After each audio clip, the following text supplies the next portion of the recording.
Olu lusasazo ngqolwe ndaba eStudio 9 kukomkhulu le-SABC e-Auckland Park eRhawutini nazi eziphambili.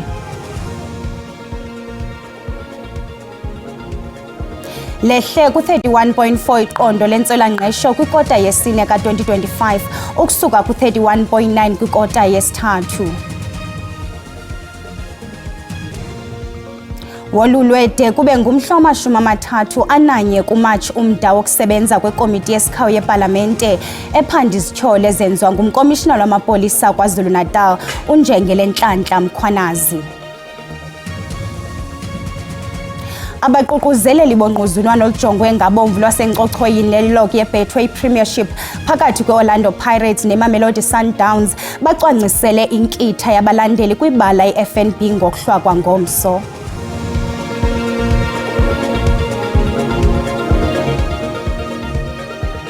Bhotani Mzikantu, siziphekile sazibonda ngoku lilixa lokuba sizophule singaphosanga amaseko masinirhabulise kwibhekile yasemini nje.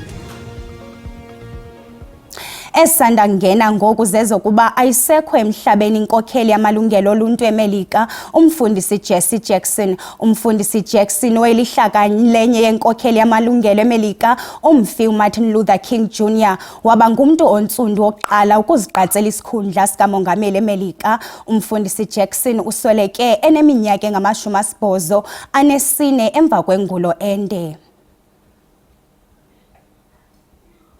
Lehle ku-31.4 iqondo lentswela-ngqesho kwikota yesine ka-2025 ukusuka ku-31.9 kwikota yesithathu. Ngokweziko leenkcukacha-manani, inani labantu abanikezelayo ukukhangela imisebenzi nalo lehle ngo-233,000. Iinkcukacha-manani zemiba yezengqesho zekota nekota ezikhutshwe liziko iStats SA zibonisa ukuba amacandelo elolwakhiwo elezimali nelemisebenzi yoluntu adale imisebenzi eliqela kule kota. Kunjalo imisebenzi ilahleke kwicandelo lezorhwebo elemigodi nelezemveliso. Amaphondo iNtshona Koloni, uMntla Koloni, uMntla Ntshona neMpumalanga abhalise amanani aphezulu ohlumo lwengqesho kwikota yesine. IGauteng lelona phondo lilahlekelwe imisebenzi lilandelwe yiKwaZulu-Natal. Iziko leenkcukacha-manani likwabhalise ukwehla kwemisebenzi engesosigxina ngakumbi kwiphondo iGauteng. Wolulwe de kube ngumhla wama-31 kuMatshi umda wokusebenza kwekomiti yesikhawu yepalamente ephanda izityholo ezenziwa ngumkomishinala wamapolisa KwaZulu-Natal uNjengele Nhlanhla Mkhwanazi kwinkomfa nolondaba ngomhla wesi-6 kuJulayi nyakenye zobudladlunge, ubutshijolo nolwaphulo-mthetho kwinkonzo yesipolisa nakwingalo yomthetho ngokubanzi kweli. Le komiti yesikhawu yepalamente yamiselwe emva kwezo zityholo zothusa umzizi kaNjengele Mkhwanazi zobutshijolo, ubudladlunge, ukugxophuleka kwabezopolitiko kumsebenzi wabakwantsasana nolwaphulo-mthetho ngaphakathi kwinkonzo yesipolisa nakwingalo yomthetho ngokubanzi kweli. Bekumele ukuba le komiti iyawuqoshelisa umsebenzi wayo ngomhla wama-20 kule nyanga umda ubusele woluliwe ngaphambili. Sisihlandlo sesithathu esi solulwa lo mda. Esi isihlandlo sesithathu silandela izindululo zombhexesho enhloko ANC eParlamente uMnumzana Mdumiseni Ntuli. Amanye amangqina ekusafuneka evelile phambi kwale komiti yesikhawu ngusomashishini waseMntla Ntshona uMnumzana Brown Mokgotsi ongavumi ukuvela phambi kwale komiti isiqu enyanzelisa ukuba iParlamente ihlawulele oonogada bakhe iintsuku ezisixhenxe. iParlamente ithi saqhuba ingxoxo noMnumzana Mokgotsi. Ukanti ochazwa njengengcali yophando-nzulu nomphandi wobuqhophololo uMnumzana Paul O'Sullivan wavela phambi kwale komiti yesikhawu kutshanje nakube naye wayetshitshilize esithi woyikisela ukhuseleko lwakhe. Ikomiti yesikhawu yepalamente lelinye iqonga eliphanda ukusilela kwepalamente ukwenza umsebenzi wayo emva kokuba uNjengele Mkhwanazi wayenze izityholo zonganyaniseki komphathiswa wamapolisa osekhefini elikhethekileyo uMnumzana Senzo Mchunu owaxelela ikomiti yezamapolisa epalamente ngoMatshi nyakenye ukuba akamazi nasemdudweni uMnumzana Mkhotsi kanti lihlakani lakhe. Elinye iqonga ikomishoni yophando kaJaji Mbuyiseni Madlanga. Kufuneka uqukunjelwe ngokukhawuleza umthetho osayilwayo womanyano. Oku kuthethwe ngusekela mphathiswa wesebe lobambiswano ngolawulo nemicimbi yemveli uMnumzana Dickson Masemula. uMasemula ukubethelele ukubaluleka kokupasiswa kwalo mthetho kunyaka wonyulo ukuze kubekho isikhokelo somthetho esisakhokelo masipala abalawulwa ngembumba. Bamalunga na-70 oomasipala kwilizwe lonke abazimeleyo ngokokusebenza, into ethetha ukuba akukho qela lezopolitiko kuloo masipala elinesininzi esithe ngqo sokuwukhokhela. Oko ke kuthi abamasipala basebenza phantsi korhulumente wobambiswano. Imithetho sihlomelo esayilwayo yamasebe oomasipala ka-2024-2025 nokwaziwa ngokuba ngumthetho oyilwa womanyano wenzelwe ukuzinzisa abamasipala nanjengoko ilizwe lulungiselela unyulo oluzayo lwasekuhlaleni. Usekela mphathiswa weCOGTA uthi umthetho oyilwayo awukafike epalamente njengoko usekwi-ofisi yomcebisi mthetho karhulumente. It means therefore that one will just have to make follow-ups with our colleagues in the legal division in the department whether we'll still be able to meet this deadline of the end of February. Ezona zinto ziphambili kulo mthetho uyilwayo zibandakanya amaqela ezopolitiko angena kwizivumelwano ezibophelela ngokusemthethweni xa esenza umanyano, nto leyo eyakukhokhela ukunciphisa nezikhalazo zokungathenjwa kwebhunga ukuya kutsho kwiinyanga ezili-12. So this bill says, to the extent that there is something like that, before parties can agree, we must look at the election's outcome in terms of their ranking. So the largest party in that municipality would have to provide a mayoral candidate. It would have to provide a speaker and therefore probably proportional sharing of the seats for the mayoral committees or the executive. UMzantsi Afrika uphantsi kwengxwabangxwaba yezopolitiko, abanye bavakalise umnqweno wokuba kubekho umthetho oza kukhokhela indlela ekwenziwa ngayo imifelandawonye koomasipala. Kugonywe inkomo kwingingqi yaseFisantekraal eKapa eNtshona Koloni kuthintelwa ukunwenwa kwesifo sochwane nenyebethu. Zininzi ingingqesele ibhaqwe kuzo iFMD, ezo ndawo isele ibhaqwe kuzo iFMD zenziwa ikheswa ngelinciphisa amathuba okunwenwa kwesi sifo nokuthintela ukufuduswa kwezilwanyana. Olugonyo lomhlambi wenkomo lenzelwa ukuba kuthintelwe unongekehli. Ikwasekezelwe kubeni linqande ukunwenwa kwesi sifo se-FMD. In a 3-kilometer radius right here we have big dairy farmers and we cannot lose any of those animals and the industry because that is a very important subsector of the Western Cape. So we're working very closely with Agri Western Cape, the red meat producers organizations, the MPO, which is the milk producing organization, but it's also important that you work very closely with the private vets, which we are doing, and so I get excellent cooperation with the local farmers because they have also confidence in the Western Cape government and in our veterinary services and the local vet. Indawo eziliqela kweliphondo sibonakalise ukuba lukho usuleleko sesisifo okuquka ifama ezikummandla wasembekweni, emakhaza eKhayelitsha nasemfuleni kwaye ukugqibela kuseKlapmuts. Abasemagunyeni bathi malunga na500,000 ezitofu ayadingeka kweliphondo ukuzama ukuthintela kokunwena kwesi sifo. One of the reasons why we decided to start with Fisantekraal, where we are now, is that it is literally within 3 kilometers of many dairy, beef, and so we decided let's protecting here, the vaccinated ones are protected as we vaccinate, then we're also protecting the spread of the virus in case it will come. Iphondo leNtshona Kapa liqasha abantu abamalunga na50,000 kulomzimveliso. Ungeniso izizigidi ezili-13 nesiqingatha kwaye usenganda umngcipheko. Do risk mitigation. We've had a couple of outbreaks. We've zoomed in and dealt with those outbreaks. But today what we're doing is we're actually vaccinating this herd. This herd in Fisantekraal is a free roaming herd.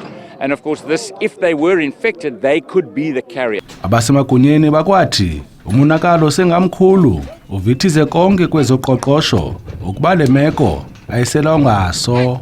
We have undertaken to vaccinate the entire national herd proactively.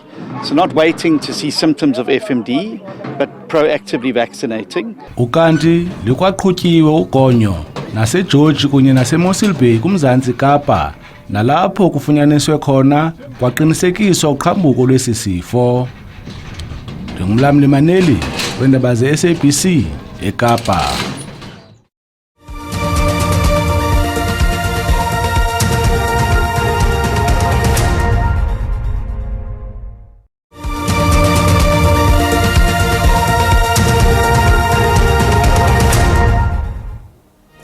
Sinamkele kwakhona sihlabele mgama ibhunge lilawula isikolo samabanga phansi iNoncampa eQonce eMpuma Koloni ligxeke isebe lezemfundo ngokusilela ukujongana nomfundisintsapho kwesisikolo otyholwa ngongaphangeli kakuhle. Abazali babhenele ekuvaleni isikolo ngomvulo ngelizama ukushukumisa isebe kuba lithatha amanyathelo ngakulotitshala. Bathi ungaphangeli kotitshala kudala ukwehla kwezinga lokupasa kwabafundi bematriki nabangaqhubi kakuhle kwizifundo zolwimi lwesiXhosa. Aba bazali bathi ukungabikho komfundisintsapho welwimi ngumngeni osele uneminyaka emithathu ukho kwesisikolo. Banexhala lokuba ukungabikho kotishala wesiXhosa nesiNgesi kunganefuthe ekusokoleni kwabantwana ukufunda nokubhala xa besiya kwisikolo samabanga phezulu. Aba bazali bathi bazenze zonke inzame zokwazisa isebe ngoku bekwacela ungenelelo kodwa oku kube lilize. Abanye abantwana bebefana into bafumene eso siNgesi neso siXhosa bawelile babheke e-high school bafika bayingxaki phaa e-high school bayingxaki nangoku abakwazi ukufunda nokubhala isiXhosa. Aba bazali bathi bebenqwenela ukuvula isikhundla sosihlobo lwe-SGB Post kodwa umqobo kokungabi namali kwabazali. Abazali bayenza ngentlungu ke laa nto yocreata u-SGB Post because ngoku bangena ezipokothweni zabo ezingenanto ngoba abazali abafundisa apha abanye abaphangela uninzi lwabo baphila zi-550 zegranti zabantwana babo. Isebe lezemfundo ephondweni lithi lizamile ukubuyisela lotishala ulahle emsebenzini wakhe kodwa alaphumelela nto leyo ekhokelele ekwenziweni kwamanye amacebo. Utishala uabskondile kuba eabskondile i-department okanye isebe lathabatha amanyathelo oqinisekisa into yobana ngaba ukhutishala phambi komntana wesikolo. Iprocess eyiqalile ke ngoLwesihlanu siyaqinisekisa into yobana ngaba kabe kukho utishala phambi komntana wesikolo. Isebe lithi lilandele zonke izigaba ezithathwayo ukuqinisekisa ukuba umfundisintsapho ukuyimo elungeleyo ukubuyela emsebenzini phambi kokufikelela kwisigqibo sokusa omnye utitshala kwesasikolo. Ndingusidima Mveku kwindaba ze-SABC ndiseQonce. Imibutho yoluntu kumasipala oMbaxa waseMangaung ithi ukuhanjiswa kwenkonzo kuyaqhubeka nokusilela ngenxa yokungenelela kwezopolitiko kunye nokuqeshana ngokuzalana ngaphakathi kumasipala. Abahlali bathi isixeko asithathi manyathelo ngokukhawuleza. Lo gama lomasipala ejongene neengxaki zendlela, ukuvuza kwelindle kunye nengxaki engasonjululwayo yezindlu zangasese zamabhakethi. Isixeko saseMangaung siqhubeka nokujamelana noxinzelelo. Lo gama abahlali bejongene nokungaqokelelwa kwenkunkuma, ukuvuza kwelindle okuqhubekayo kunye neziseko zophuhliso esele zigugile.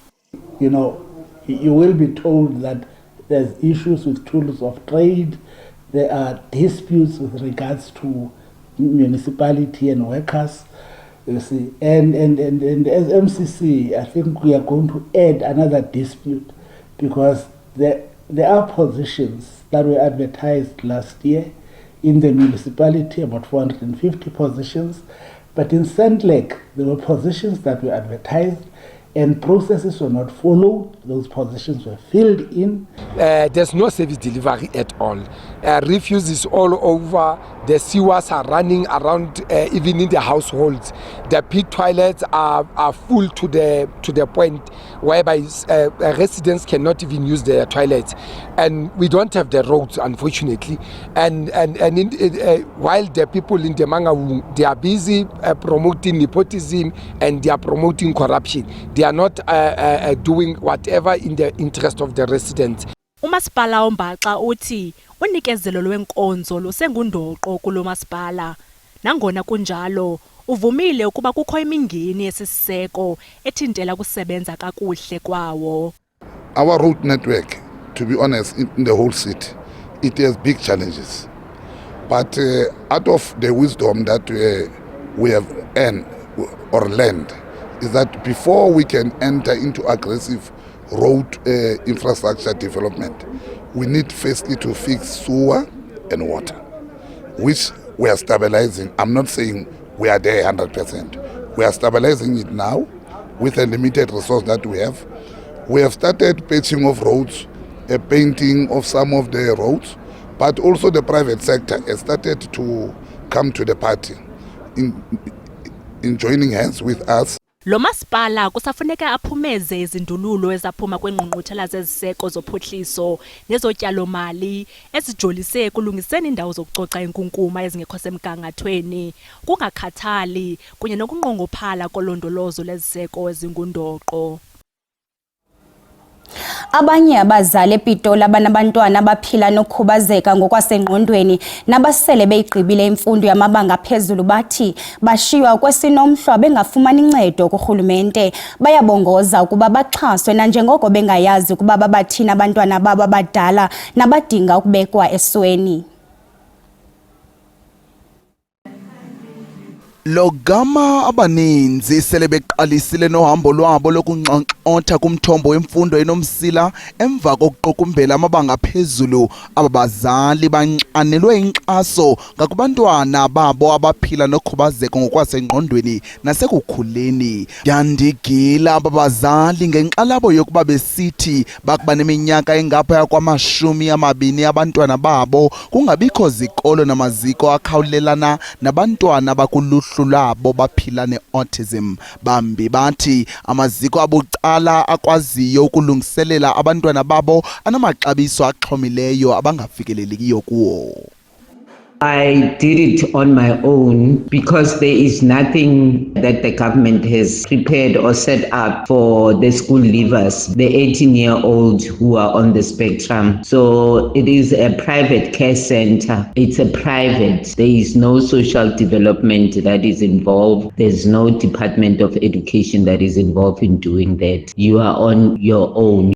Unomsa Masoka ngumeluleki ngokokuthetha yaye unomntwana ophila ne-autism waseka iziko iDaisy Autism Village kunyaka ophelileyo emva kokufumanisa ukuba unyana wakhe uza kudinga indawo yokusingisela wakugqiba esikolweni. Eliziko likhawulelana nabasaze ngobuso elizweni abasukela kwiminyaka eli-18 ukuya kwengama-35. Elizikambeke eliziko linenjongo yokuphangalalisa amathuba empumelelo ukuba indawo ekhuselekileyo neyamkela ngokungenamkhethe abaphila nokhubazeko ngokwasengqondweni. Likwaseke inkqubo ebanzi exhobisa ngezakhono zokufuya, ukupheka, ezokutyala, ubugcisa nokuvelisa ngezandla. We also help them and teach them how to make their own bed so that they gain independence, and also how to, make their own breakfast or lunch. Yeah, so the curriculum is very much holistic in terms of looking at the overall child's development.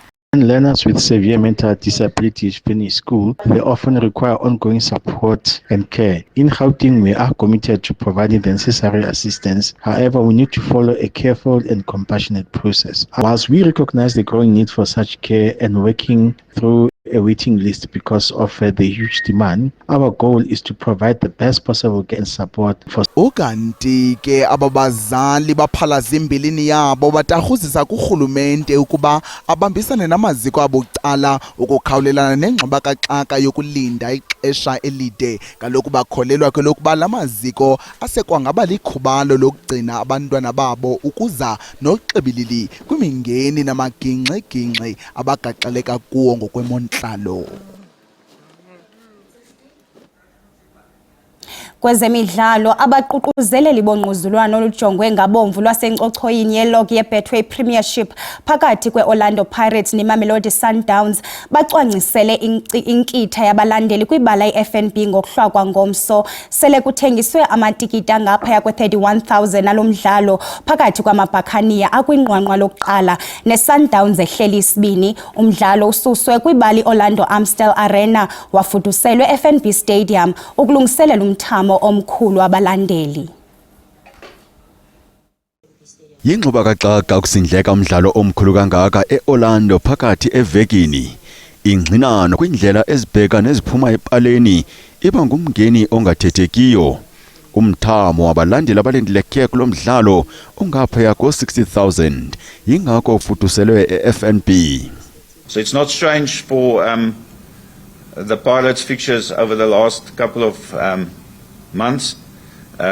There's not a lot sold in the days leading up, but 2 days before the event, and I think the fixtures over the weekend, people focused and concentrated on that.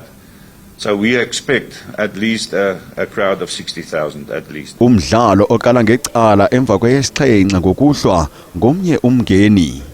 The traffic management plan, we had to look into the magnitude of the game. It is a big game, and we are expecting traffic disruptions around the FNB Stadium precinct and surroundings. And with that, there's a lot of deliberations that we had to get into regarding the traffic management. AmaBhakaniya ashiya iBrazilians ngomdlalo omnye aphala phambili ngesithandathu samanqaku enkcochoyini. Abalandeli bakulangazelele kambe ukufuduswa komdlalo. For us, it's been a massive shift, in terms of mindset, to tell us, that wherever we play, because even if we play at Durban, Polokwane, or even at Orlando, we always feel at home. So for us, it's just to keep on pushing and keep on doing the job. Lamaqela sele engquzulene kathathu kule season. Kungquzulwana lokuqala kumlenze wokuqala we-semi-final ye-MTN 8 abambana ngenqaku phambi kokuba iPirates iphumelele umlenze wesibini ngo-4-1 kwi-penalty eLoftus Versfeld ngo-August. Desibane kwakhona kamnandi into zakuthi.